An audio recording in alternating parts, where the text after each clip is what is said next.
You'll be fine going to the hospital alone, right? I don't want you messing up my car." Those words cut through me like a knife. My name is Charlotte Brooks, and I was 9 months pregnant, waiting for the moment I would finally meet my baby. But instead of support, my husband, Andrew Adams, shoved me out of the car the moment my water broke.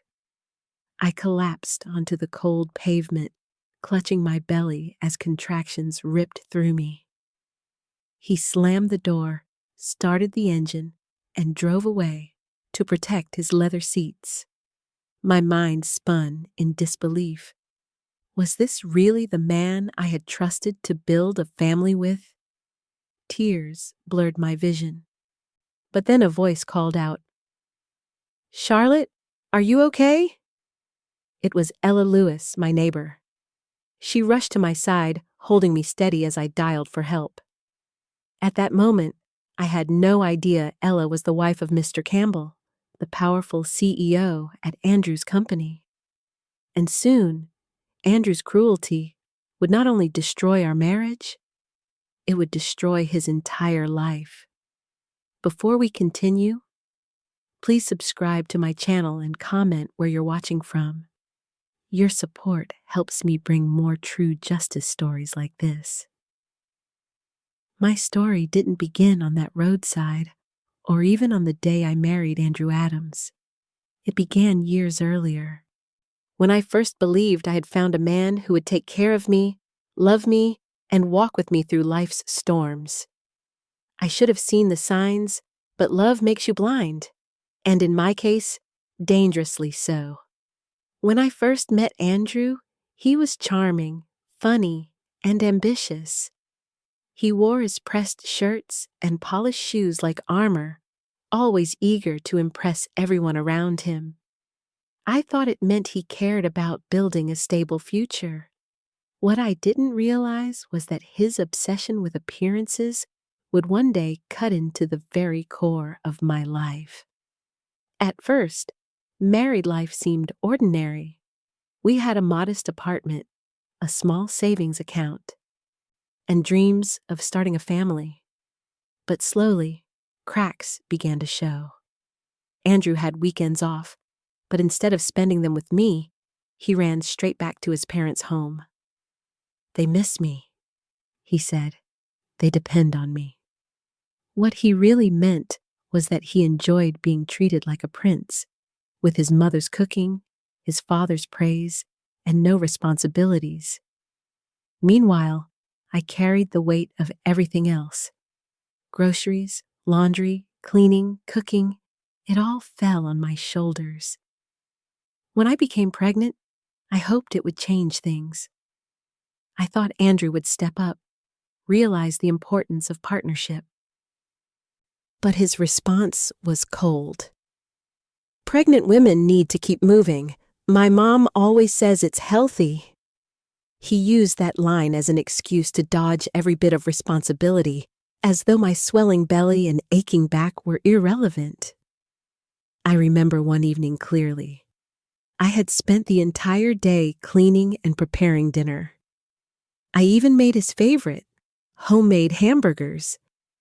When Andrew came home, he tossed his jacket on the couch, muttered a half-hearted "hey," and went straight to the bathroom. I reminded myself not to expect too much. After all, maybe he was tired. But when he sat down to eat, the first words out of his mouth weren't "thank you" or "this is good." They were, "Where's the beer?" I had forgotten to buy it. Just one small mistake. But to Andrew, it was a crime. His face hardened. His voice grew sharp. "Go to the convenience store, now." I stared at him, stunned. "Andrew, I'm 9 months pregnant. My feet are swollen, and I can barely walk. If you want beer, can't you go?" His chair screeched against the floor as he stood up, towering over me. "It's your job to fix your mistakes. Just because you're pregnant doesn't mean you get special treatment." Those words sank into me like poison. I knew from experience that arguing would only make him louder, angrier, more cruel. So I put on my shoes and went out into the night, clutching my belly, praying the baby inside me wouldn't suffer from the stress. That's when I bumped into Ella Lewis, my neighbor. She smiled warmly, asked what I was doing out so late. When I told her the truth, she frowned and said gently, "You deserve better, Charlotte." Her words stuck with me long after I handed Andrew his beer and cleaned up his dirty dishes while he lounged on the sofa. It wasn't just the beer. Every day was another little wound. He compared my cooking to his mother's. He told me I was too slow, too emotional, too careless. When I made a simple meal for myself one night because he claimed he wouldn't be home for dinner, he exploded when he came back unexpectedly. "What do you call this? Learn how to cook properly from my mom. Don't waste the money I work for." Each sentence chipped away at my spirit. His mother even called me, scolding me like a child. To them, I wasn't a wife. I was a servant who existed to cater to Andrew's needs. Still, I kept trying. I told myself it would change once the baby arrived, that he'd hold our child and realize what mattered. But deep down, a part of me already knew Andrew would never change. The man I married cared only for his comfort, his image, his parents' approval. And soon I would learn that when I needed him most, he would abandon me in a way I could never forgive. Despite the weight of Andrew's neglect, I found small islands of peace in my daily life. Since taking maternity leave, I had more time at home. At first, the hours stretched long and empty, echoing with silence, while Andrew spent his weekends with his parents. But I soon discovered a quiet passion: journaling. Every day, I would take photos. Freshly baked bread, the blue sky peeking through my window, the flowers blooming in the garden. I paired those photos with simple reflections and shared them on my personal blog. To my surprise, people began reading. Friends, acquaintances, and even strangers left kind comments. "Your meals look delicious." "Your words are so common." "You make the ordinary feel beautiful." Those little messages became the highlight of my days. For the first time in a long time, I felt seen. Not as Andrew's wife, not as someone's daughter-in-law, but simply as Charlotte Brooks. My blog grew slowly, but steadily. Some readers even sent me thoughtful gifts: a set of teacups, a cozy blanket for the baby. Their kindness warmed me in ways Andrew never could. I realized that although my marriage felt suffocating, the world outside still held people who valued me. Even simple routines gave me joy. I would rise early, prepare Andrew's breakfast, see him off, then tidy the house. Later, I'd stroll to the market, chatting with vendors who always reminded me not to lift heavy bags. One elderly woman insisted on carrying my groceries to the corner, saying, "You're carrying precious cargo, your baby." Those words felt like sunlight breaking through clouds. At home, I learned to savor quiet moments: the rhythmic hum of the washing machine, the smell of freshly cut fruit, the gentle flutter of the baby kicking inside me. I spoke softly to my child, promising a better future, one filled with love and safety.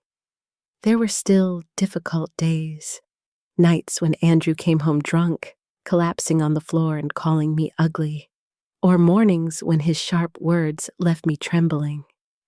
But each time I returned to my blog or felt my baby's heartbeat during checkups, I reminded myself that my life wasn't only defined by Andrew. One evening, while Andrew was out, I brewed a cup of chamomile tea and sat on the balcony. The sunset painted the sky in gold and violet. My laptop glowed softly as I typed. Sometimes joy doesn't come from grand gestures. Sometimes it's found in the kindness of neighbors, in the comfort of a warm bath, or in the sound of your baby moving inside you. For now, I will hold on to these small joys, because one day I will need the strength they give me. That post received dozens of heartfelt comments, more than any I had written before. Many readers confessed they were struggling in their own marriages, yet found comfort in my words. One even wrote, "Charlotte, you give me courage." Thank you. It was the first time in years that I felt strong. My life with Andrew was crumbling, but I was building something quietly, steadily in its place. A voice, a community, a reminder that I was more than what he reduced me to. And though I didn't know it yet, these small successes, this blog, these friendships, these whispers of resilience would become the foundation I needed when my world collapsed completely, the night Andrew abandoned me on the roadside. The cruel truth about betrayal is that it doesn't arrive suddenly. It creeps in quietly, hiding inside the ordinary moments of life until one day it explodes. With Andrew Adams, betrayal wasn't an affair or a single shocking event. It was years of neglect, words sharpened like knives, and choices that showed me exactly where I stood in his world. But the night everything unraveled was the night he forced me to see him for who he truly was. It began innocently enough. Andrew came home one evening, his tie loose, his voice casual. "My parents want us to go on a family trip next week. 2 nights, 3 days.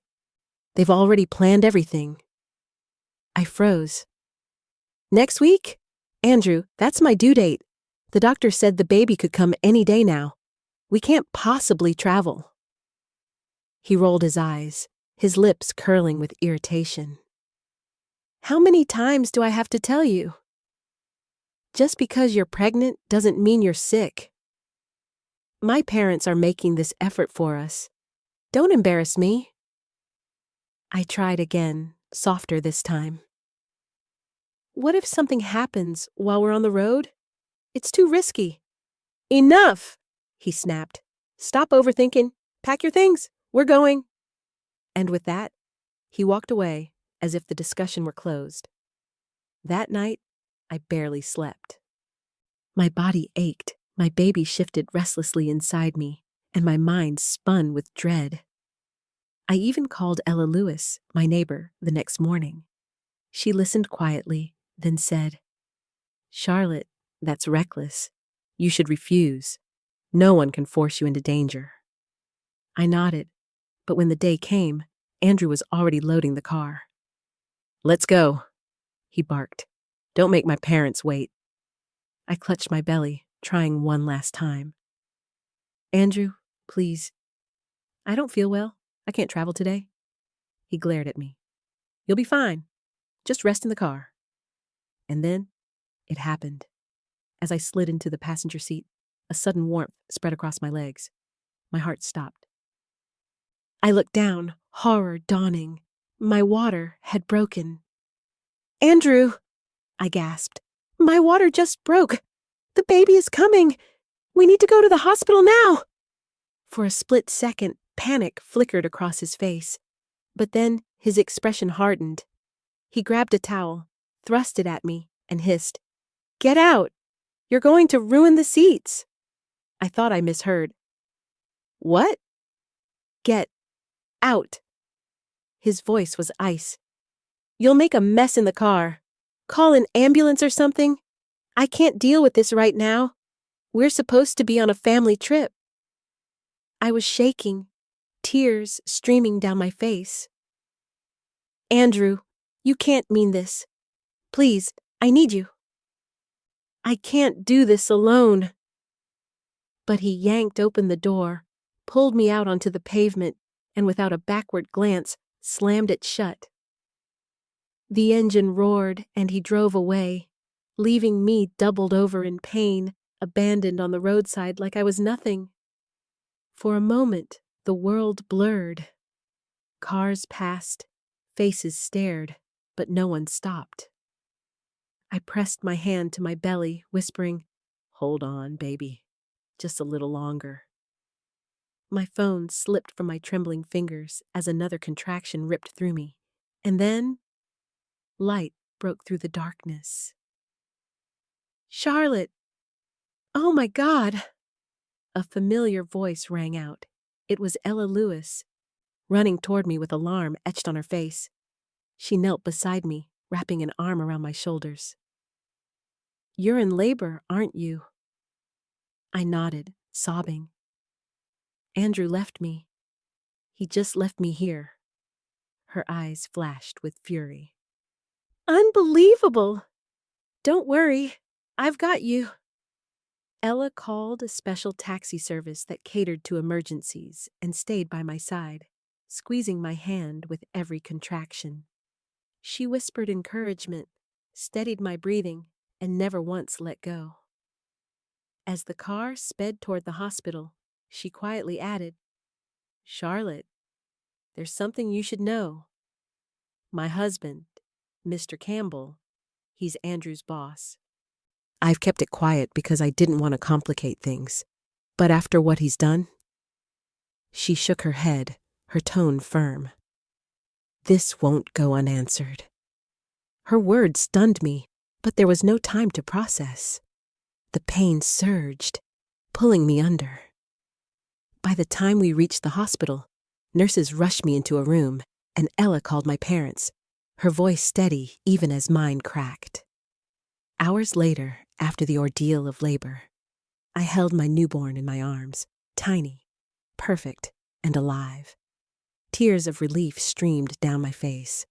My parents stood nearby, their hands trembling as they touched their grandchild for the first time. Ella waited quietly at the door, giving us space, but when our eyes met, I mouthed, "Thank you." Meanwhile, Andrew's betrayal didn't end with that roadside. His phone calls started the very next day, frantic and panicked, but my parents silenced them. He sent messages filled with excuses, pleas, and threats, but I ignored them all. The truth was undeniable. Andrew had abandoned me in my most vulnerable moment. He had revealed himself fully, and there was no going back. What he didn't know, what he couldn't know, was that his betrayal was no longer a secret. Thanks to Ella, thanks to the community, thanks to the watchful eyes of strangers, the world was about to learn the kind of man Andrew Adams really was. And once that truth came out, there would be no hiding from it. The hours after my baby's birth were a blur of exhaustion and fragile joy.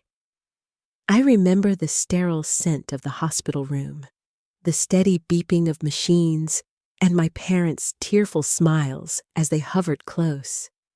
For a moment, I allowed myself to believe I was safe, that Andrew's cruelty was behind me. But then my phone began buzzing on the table, again and again. His name lit up the screen, message after message, call after call. At first, I couldn't even bring myself to look. I had endured enough, but eventually curiosity got the better of me. I scrolled through his texts, each one more desperate than the last. "Where are you? Pick up, Charlotte. You made me look bad in front of my parents." And finally, "This is all your fault. You ruined everything." My hands trembled. Even now, he couldn't admit what he had done. I showed the phone to my parents. My father's face darkened, his jaw tightening. "He left you on the side of the road, and now he blames you? Enough is enough." But my mother urged caution. "Charlotte, we need to handle this smartly. Don't let him twist the story. Keep everything, every text, every voicemail. It's evidence." That word, evidence, echoed in my mind. Evidence of what? Of cruelty? Of neglect? Or something bigger? My mind returned to Ella's revelation in the taxi.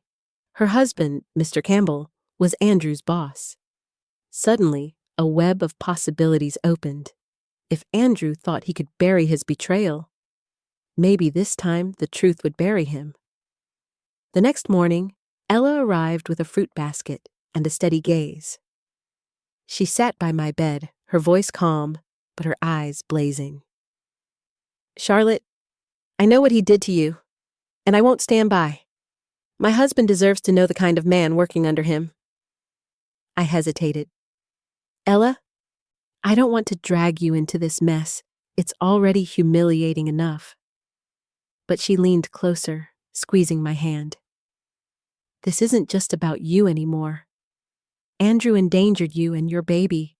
That's not a private matter. It's abuse, and it needs to be exposed." Her words filled me with both fear and resolve. For so long, I had stayed silent, swallowing every insult, every wound. But now, silence felt like complicity. If I didn't fight back, Andrew would never face consequences. That same afternoon, as I nursed my baby, one of my friends visited with her phone in hand. "Charlotte, you need to see this." She showed me a video circulating online. My breath caught. It was me, clutching my belly by the roadside, doubled over in pain, while Andrew slammed the car door and drove away. The clip was shaky, recorded by a passerby, but the cruelty was unmistakable. My face was blurred, but Andrew's wasn't. His voice was clear. "Get out! Don't mess up my car!" The video had already racked up thousands of views, spreading fast across social media. The comments were brutal. "Monster! Who leaves a pregnant woman like that? This man should be fired." I stared at the screen, my pulse racing. The world knew. Andrew's mask had slipped, and there was no way to put it back on. That night, the calls from him intensified. My father finally answered one, his voice like steel. "Andrew, you'll speak to me now. Charlotte doesn't want to hear your excuses." I listened quietly from the bed as Andrew's voice spilled through the speaker, frantic and defensive. "It wasn't like that. She overreacted. My parents were waiting. I had no choice." "No choice?" my father snapped. "You had every choice, and you chose to abandon your wife and unborn child. We have the proof, Andrew. The world has seen it." Andrew sputtered, his voice cracking. "That video, people don't understand. It'll ruin me. Please, talk to Charlotte. Tell her to fix this before it's too late." But my father hung up without another word. In the days that followed, more pieces of the puzzle came together. Ella confirmed that Mr. Campbell had already seen the video and was furious. "He believes a man who can't respect his own family can't be trusted at work," she explained. "Andrew's position at the company is hanging by a thread." Meanwhile, the hospital staff had begun whispering. Some nurses recognized Andrew from the viral clip. They offered me extra support, their eyes full of sympathy. Even strangers in the hallway seemed to look at me differently, not with pity, but with solidarity. Still, I couldn't shake the gnawing question. What would Andrew do next? A man like him, proud, entitled, obsessed with image, wouldn't surrender easily. He would fight, twist the narrative, try to paint himself as the victim. Sure enough, a letter arrived a week later, slid under my hospital door. It was from Andrew. In his familiar scrawl, he wrote, "Charlotte, you don't understand what you've done. Because of you, my job is at risk. Everyone looks at me like I'm a criminal. If you love me, you'll tell people the truth, that it was just a misunderstanding. Think of our child. Do you really want to grow up without a father? Fix this before it destroys everything." I read the words aloud, my voice trembling with rage. My parents listened in silence. Finally, my mother said, "He still doesn't get it. He's testing you, Charlotte, testing if you'll cave like before." She was right. Every insult, every demand, every plea, it was all a test. Andrew wanted to see if I would bend, if I would erase the evidence and protect his image like I always had. But this time, the test wasn't for me. It was for him. Because I had already decided I wasn't going to protect him anymore. I was going to protect myself, my baby, and the future we deserved. And for the first time in years, I felt ready to fight back. The first step toward reclaiming my life wasn't dramatic. It was deliberate. After Andrew's letter, I knew he wasn't going to accept responsibility on his own. He would keep blaming me, keep twisting the truth, unless I made the truth impossible to deny. That meant collecting every shred of proof, every insult, every abandonment, every cruel word that painted the full picture of who Andrew Adams really was. I began with the easiest evidence, my phone. The texts he had sent over the months of my pregnancy were still there, lined up like a trail of poison. Messages telling me to stop whining, to learn how to cook like my mom, to quit acting special just because you're pregnant. There were even voicemails where his voice slurred with drink, calling me useless, ugly, and a burden.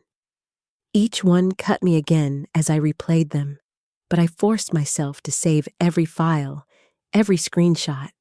This time, his words wouldn't vanish into thin air. My parents helped too. They began keeping detailed notes of every call they received from Andrew and his parents. Whenever his mother phoned to scold me for not serving her son properly, my father would write down the time, the date, and the exact words. "These people think they can bully you in the dark," he said. "We'll shine a light on every corner." Ella also stepped in. She had witnessed more than a few of Andrew's tantrums in the neighborhood, the way he barked at me to carry groceries, the sharp tone he used even in public. "I'll testify if I have to," she told me firmly. "Andrew doesn't intimidate me, and with my husband's position, he won't intimidate him either." But the most powerful evidence came from the world itself. The viral video of Andrew leaving me on the roadside had spread further than I imagined. Journalists reached out anonymously, asking for comments. Women wrote to me privately, sharing their own stories of neglect and abuse. One even said, "Watching your husband walk away was like reliving my own past. Please don't let him silence you." Their words gave me strength, and I saved their messages too, reminders that this fight wasn't only for me. Then came the recording. I hadn't planned it at first, but during one of Andrew's frantic phone calls, he said the words that sealed his fate. "You ruined my life, Charlotte. If you don't fix this, I'll never forgive you. Do you hear me? This is all your fault." I pressed the record button quietly, capturing every syllable. Later, when I played it back, even my lawyer shook his head. "This is gold," he said. "It shows his pattern of manipulation. He doesn't see you as a partner, only as someone to blame." Hiring the lawyer was another turning point. My father knew a man named Harris, sharp and unflinching, who had handled difficult family cases before. When I explained everything, he listened without interrupting, his pen scratching across the page as I spoke. Finally, he looked up and said, "Charlotte, you have more than enough for a strong case. With the texts, the calls, the video, and witnesses like Ella, Andrew doesn't stand a chance. But you need to prepare yourself. Men like him fight hardest when they know they're losing." I nodded, feeling both terrified and relieved. For the first time, someone was telling me I wasn't powerless. Over the following weeks, we gathered everything systematically. My blog posts became part of the record too, entries where I had written about exhaustion, neglect, and the loneliness of carrying the household alone. They weren't written as accusations, but they painted a vivid backdrop of my daily life. The judge, my lawyer explained, would see the consistency between my words then and my story now. Meanwhile, Andrew's desperation grew. He began showing up at the hospital unannounced, demanding to see me, but the staff, already aware of the situation, refused to let him in. Once, I overheard him shouting at the front desk, insisting, "She's my wife! I have a right!" Only to be escorted out by security. That incident, too, went into the record. Then came the night he called me late, his voice breaking. "Charlotte, please, I can't sleep. Everyone hates me. My parents are being harassed because of you. Just tell them it was all a misunderstanding. Come home. I'll change." For a moment, I almost faltered. I remembered the early days of our marriage, the way he used to smile at me, the way I believed he loved me. But then I looked down at my baby sleeping peacefully in the crib beside me, innocent and pure. I whispered into the phone, "Andrew, this conversation is being recorded." There was silence, then a panicked laugh. "You wouldn't... That's not fair. I was just joking. Come on, Charlotte. You know I didn't mean it." But I ended the call and handed the recording to my lawyer the next morning. Each word was another nail in the coffin of his defense. Finally, we prepared a dossier, a thick folder containing screenshots, transcripts, statements, and the viral video link. My lawyer flipped it closed with a decisive snap. "This is more than enough," he said. "When he sees this, he'll know you're serious. And if he still refuses divorce, we'll take it to court. He'll lose more than his marriage." The thought chilled me, but also steadied me. For years, Andrew had been the one holding power over me, twisting my fears and insecurities to keep me silent. Now, the balance had shifted. I wasn't just Charlotte the wife, Charlotte the servant, Charlotte the invisible. I was Charlotte the mother, the fighter, the woman with evidence in her hands. As I lay in bed that night, my baby nestled against my chest, I whispered, "I'm doing this for you, for us." The night was quiet, but I felt something I hadn't felt in years: control. Andrew thought he was testing me, but really, I was testing him. And soon, he would fail that test in front of everyone. The evidence was in my hands, but evidence alone wasn't enough. If I had learned anything from living with Andrew Adams, it was that he thrived on twisting the narrative. He would cry victim, paint me as irrational, and convince anyone who would listen that I was the one destroying the marriage. I needed a plan, one that would leave him no room to escape, no space to spin lies. Late at night, while my baby slept soundly in the crib, I sat at the dining table with my parents and Mr. Harris, the lawyer. Stacks of paper surrounded us, screenshots, printed messages, transcripts of recorded calls. Harris tapped the pile with his pen. "This is solid, but Andrew won't give up easily. He'll drag you back and forth, hoping you'll break. So, Charlotte, we don't just defend, we go on the offensive." The word offensive jolted something inside me. For years, I had played defense, apologizing, justifying, smoothing over Andrew's tantrums. Now, the thought of striking back made my chest tighten with both fear and exhilaration. "What do you mean exactly?" I asked. Harris leaned forward. "First, we file for divorce formally. That alone will shake him. He's been clinging to control. Second, We notify his employer, with Ella's testimony and the viral video. A man like him, working under Mr. Campbell, cannot survive this storm. Third, we prepare for court. If he resists, we'll show every shred of evidence to the judge. Custody, child support, property division, you'll come out stronger.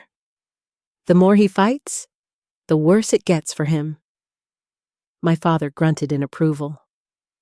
Good. Let him taste consequences for once in his life. But I hesitated. Part of me still feared his retaliation, his fury. What if he comes after me? What if he tries to take the baby? Ella, who had joined us that evening, placed a comforting hand over mine. Charlotte, listen to me. You won't face him alone. My husband has already made arrangements. Security will be nearby if Andrew tries anything. And as for custody, no judge in their right mind would hand a child to a man who abandoned his pregnant wife on the street. He's finished. Her confidence steadied me. Slowly, the outline of the plan sharpened in my mind. Step 1. Cut off Andrew's access to me. Harris would handle all communication through legal channels. Step 2. Build a wall of allies, my parents, Ella and her husband, supportive neighbors, even the community online who had seen the video. Step 3. Hit where it hurt most: his reputation, his job, and his pride. The next morning, Harris drafted the divorce papers. Reading them felt surreal, as though I were closing a book I had been trapped inside for years. "Do you want me to request sole custody?" he asked. "Yes," I said firmly. "He said himself he has no interest in the child. I'll hold him to that." Within days, Andrew was served. His reaction was explosive. He left voicemail after voicemail, his voice swinging between rage and desperation. "How dare you drag lawyers into this? You'll regret this, Charlotte. Think of our child. You can't take them away from me." But the more he shouted, the more I knew we were on the right path. Every word was recorded, transcribed, and added to the growing case file. Meanwhile, Ella quietly informed me that Mr. Campbell had decided to act. He's been reviewing Andrew's conduct. Not just this incident, but patterns at work. The disrespect, the arrogance. The video was the final straw. Your husband will soon face disciplinary action. I almost laughed at the irony. Andrew, who worshipped his own image, who lived for the praise of his parents and colleagues, was about to see it all crumble because of his own actions. At night, I whispered to my baby, "We're not just surviving anymore. We're fighting back." It wasn't about revenge for the sake of pain. It was about justice, about proving to myself that I was no longer the powerless woman who fetched beer at 9 months pregnant. The next move was Harris's idea.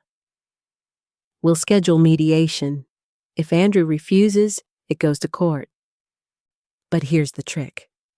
We present him with the full dossier during mediation. Let him see exactly how much we have. The shock will either break him into compliance or push him into self-destruction." The thought thrilled and terrified me. Part of me wanted to see his face when he realized the walls were closing in. Another part dreaded the storm that would follow. But I nodded. "Do it." As the date approached, Ella helped me rehearse what to say. "Don't let him bait you. Stay calm. Stay factual. Remember, you don't need to prove your worth. He needs to prove he isn't the monster everyone already sees." On the day of mediation, I arrived with my parents and Harris by my side. My baby was safely with my mother in another room. Andrew sat across the table, his suit wrinkled, his eyes bloodshot from sleepless nights. He tried to smile at me, that old disarming grin, but it faltered under my steady gaze. Harris laid the thick folder on the table and slid it across. Here is what we have. Every text, every voicemail, every recording, every witness statement, the viral video. If this proceeds to court, the judge will see all of it. Charlotte has nothing to hide. Do you? Andrew's hands shook as he flipped through the pages. His face turned pale, then red. This is entrapment. You can't use this against me. Harris's voice was calm. It's all admissible, and unless you want this in open court, I suggest you cooperate. For the first time, I saw real fear in Andrew's eyes. Not anger, not arrogance, fear. And in that moment, I knew our plan was working. He was cornered, trapped by his own words, his own actions. That night, as we returned home, my father asked quietly, "Do you feel lighter?" I thought for a moment, then smiled faintly. Yes, because for once, he's the one scrambling, not me. The plan was in motion, and there was no turning back. Andrew Adams had tested me again and again, but this time, I wasn't the one being measured. He was, and soon, the whole world would see how completely he had failed. The mediation shook Andrew, but I knew it wasn't the end. A man like him, who had built his entire life on pride and appearances, would not accept defeat quietly. The moment he left that room, his face red and twisted, I sensed the storm coming. And I was right. The next week, Andrew tried a new tactic: public denial. He reached out to mutual acquaintances, telling them I was exaggerating, that the video had been taken out of context, that I was unstable from pregnancy and postpartum hormones. He even posted a long message on his social media. Don't believe everything you see online. My wife and I are working through private family matters. Anyone spreading lies is hurting an innocent child. For a brief moment, I panicked. What if people believed him? What if the sympathy I had gained turned into suspicion? But then, something incredible happened. The community answered for me. Under his post, dozens of comments poured in. We saw the video. There's no excuse. You don't abandon your pregnant wife on the street. Period. Stop blaming her. Own up to what you did. His attempt at damage control backfired spectacularly. The more he protested, the more people dissected his words, dragging up every detail of the clip. Meanwhile, Ella told me Mr. Campbell had reached his limit. He's furious that Andrew tried to spin this publicly instead of owning up. Tomorrow, Andrew will be called in for a disciplinary hearing. That night, I lay awake, nerves buzzing. This was it, the moment Andrew's carefully crafted image would collapse. Not in whispers or private arguments, but in front of everyone who had once respected him. The next day, I didn't need to wait long. News spread quickly through the office grapevine and social media. Employees leaked details of the meeting. Andrew had been summoned into the boardroom, where Mr. Campbell and senior managers confronted him with the viral video playing on a large screen. Witnesses described how Andrew squirmed, trying to insist it was a misunderstanding, that Charlotte overreacted. But then Ella herself walked in, calm and composed, and spoke. She was in labor. I was there. He abandoned her to protect his car seats. That is the truth. There was silence in the room, heavy and damning. And then Mr. Campbell delivered the verdict: suspension without pay, pending termination. Word traveled fast. By the end of the day, Andrew's reputation was shattered. Colleagues whispered in hallways, neighbors gossiped at their fences, and online, his name trended as an example of the husband who left his wife during labor. When I saw the headlines, my hands trembled, not with fear, but with release. For years, I had been invisible, my pain hidden behind closed doors. Now, the truth was undeniable in front of the very people Andrew cared about most. That evening, my phone buzzed again. It was Andrew. Against my better judgment, I answered, my lawyer sitting beside me to record the call. "Charlotte," his voice cracked, a mix of anger and desperation. "Do you understand what you've done? I'm ruined. My parents can't leave the house without hearing whispers. I've lost my job. People look at me like I'm trash. You destroyed me." I let the silence hang before replying, steady and calm. "No, Andrew, you destroyed yourself. All I did was stop covering for you." He cursed, raged, begged, all in the span of 5 minutes. Finally, when he realized I wouldn't bend, his voice fell to a whisper. "Please, don't take my name through the courts. I can't handle it." I almost laughed at the irony. This was the man who once barked orders at me, who called me weak and useless. Now he was begging, broken, stripped of the power he had abused. The call ended, and my lawyer shook his head.